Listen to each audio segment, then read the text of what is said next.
Oke, bismillahirrahmanirrahim. Assalamualaikum warahmatullahi wabarakatuh. Berjumpa lagi dengan Metamorfose Diri. Pada kesempatan kali ini kita akan melanjutkan pelajaran bahasa Arab kita, pelajaran bahasa Arab dasar. Kenapa kita harus mempelajari bahasa Arab? Karena bahasa Arab adalah bahasa Al-Quran. Untuk bisa memahami Al-Quran, kita perlu memahami dan mempelajari bahasa Arab. Paling tidak bahasa Arab dasar. Baik, pada pertemuan kali ini kita akan membahas tentang perubahan fiil madi saat bersama domir. Pada pertemuan sebelumnya kita sudah membahas tentang domir. Apa itu domir? Yaitu kata ganti. Contohnya yaitu huwa, huma, hum, hiya, huma, hunna, anta, antuma, antum, anti, antuma, antunna, ana, nahnu. Dan pada pertemuan yang pertama kita juga sudah membahas tentang fiil madi, yaitu fiil yang berarti telah melakukan sesuatu. Artinya kalau fiil madi itu artinya kegiatan itu telah dilakukan atau seseorang telah melakukan sesuatu. Nah, pada pertemuan kali ini kita akan mencoba untuk menggunakan fiil madi bersama dengan domir. Baik, mari kita lihat apa yang akan kita lakukan pada hari ini. Kita ambil satu contoh fiil madhi yaitu qara'a. Qara'a artinya telah membaca. Dan kita akan menggabungkan qara'a ini dengan beberapa domir. Setidaknya ada empat domir yang akan kita gunakan, atau 4 kata ganti yang akan kita gunakan bersama dengan qara'a. Dan qara'a ini akan mengalami perubahan ketika domir digunakan bersama dengan dia atau qara'a itu sendiri. Mari kita lihat.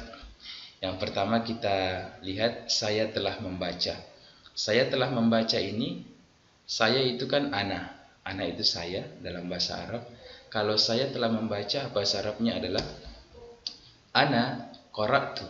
Jadi dari kata qara'a berubah menjadi qara'tu. Kenapa? Karena ada kata ana. Jadi ana ini adalah domir, dan ketika digabungkan dengan fiil madhi yaitu qara'a, maka dia akan berubah menjadi qara'tu. Ana qara'tu. Oke. Selanjutnya, kamu telah membaca. Kamu telah membaca, kalau bahasa Arabnya kamu itu adalah anta. Berarti kalau kita mau gabungkan dengan qara'a akan berbeda lagi. Anta qara'ta.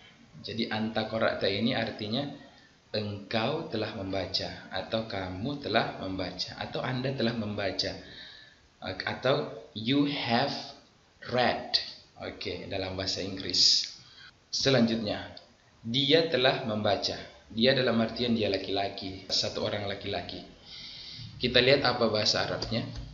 Huwa qara'a. Jadi dia tetap seperti awalnya, yaitu qara'a. Kenapa? Karena memang kalau qara'a itu subjeknya atau pelakunya itu selalu huwa, karena dia adalah bentuk yang dasar, yaitu qara'a. Jadi huwa qara'a artinya adalah dia telah membaca. Selanjutnya, kami telah membaca. Kami dalam bahasa Arab itu domirnya adalah nahnu. Jadi nahnu qara'na. Jadi dari kata qara'a langsung berubah menjadi qara'na karena ada kata kami, yaitu nahnu. Jadi seperti itu teman-teman sekalian. Nah, sebenarnya meskipun tanpa domir ana, anta, huwa, nahnu, kita tetap bisa menggunakan qara'tu, dan kita tetap bisa mengetahui bahwa pelakunya adalah ana.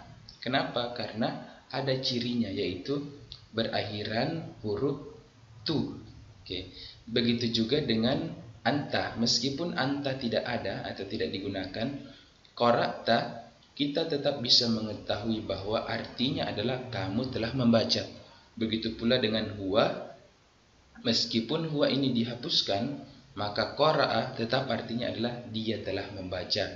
Dan yang terakhir, meskipun nahnu itu dihapuskan, meskipun kita hanya menggunakan qara'na, maka kita bisa tetap mengetahui bahwa qara'na itu artinya adalah kami telah membaca. Tapi kenapa kita harus menuliskannya pada kesempatan kali ini? Karena untuk memperjelas prosesnya kepada teman-teman bahwa karena ini adalah kelas dasar, maka saya memasukkan domirnya ke dalam kalimat tersebut. Tapi kalau ini kemudian kelas lanjutan, maka saya akan tidak menuliskan atau tidak memasukkan domirnya. Dan kita akan tetap mengetahui siapa pelakunya, siapa yang melakukan atau siapa yang telah membaca. Baik, kita akan mencoba untuk melihat langsung contohnya dalam Al-Quran dari kata membaca ini. Baik, kita akan melihat satu contoh ayat dalam Al-Quran. Kita baca, Bismillahirrahmanirrahim. Fa'iza qara'tal Qur'ana fasta'iz billah minasyaitonir rajim. Di situ ada kata qara'ta. Ya, kita bisa lihat di situ ada kata qara'ta. Ini ayatnya berarti dalam terjemahan yang Al-Quran itu kita bisa membaca di banyak Al-Quran terjemahan. Artinya adalah apabila kamu membaca Al-Quran, maka berlindunglah kepada Allah dari setan yang terkutuk.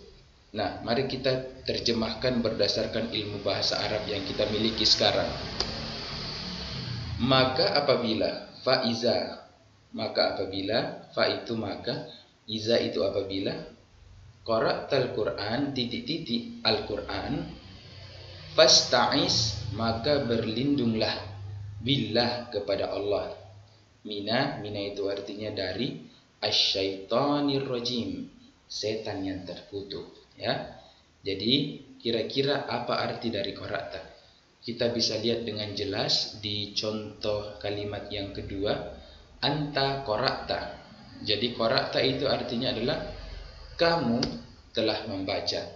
Jadi bisa dilihat bahwa ayat ini menjelaskan kepada kita bahwa apabila kamu telah membaca Al-Quran, artinya ini telah, ya, berarti setelah membaca Al-Quran, maka Allah menyuruh kita untuk berlindung kepada Allah dari setan yang terkutuk.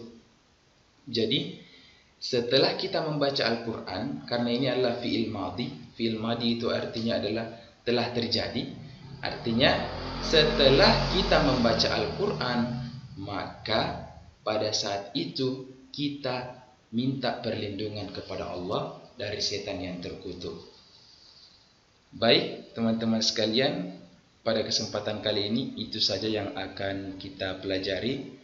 Tidak apa-apa sedikit, yang penting kita bisa memahami pelajaran yang kita pelajari pada video-video pelajaran bahasa Arab dari Metamorfosa. Teman-teman sekalian, ada perbedaan arti antara Al-Quran terjemahan dengan apabila kita telah mempelajari bahasa Arabnya.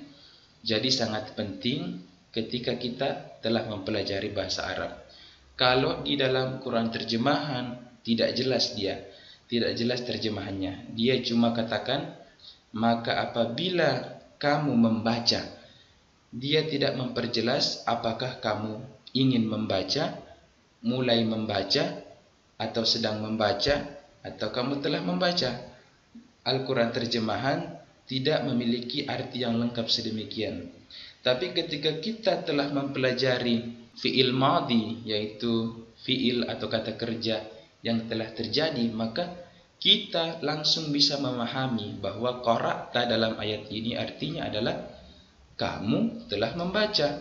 Kita simpulkan bahwa maka apabila kamu telah membaca Al-Quran, maka berlindunglah kepada Allah dari setan yang terkutuk.